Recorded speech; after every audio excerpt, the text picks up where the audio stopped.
Құрметті оқушылар, мен сендерге бүгін бір математикалық фокус көрсетейін. Түбір астындағы санның квадрат түбірін қалай тауып алуға болатынын қараңдар. Мысалы, 494.209 санның түбірін табу. Яғни ол үшін біз 494-ке қосамыз 209-ды.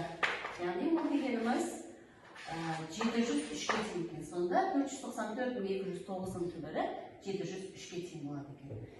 Қарапайым мысалмен түсініп көрейік. Мысалы 2025 түбір астында. Яғни ол үшін оны 20-ға қосамыз 25-ке, ол дегеніміз 45-ке тең болады. Сонда түбір астында 2025 саны 45-ке тең.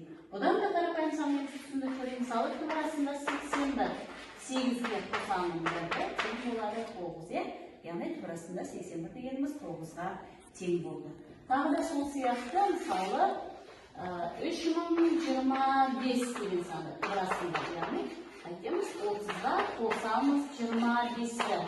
Яғни 3025 түбір астында ол тең 55-ке болады екен. Енді тура осылай өздерін 998.001 санының түбірін тауып есептеп көріңдер.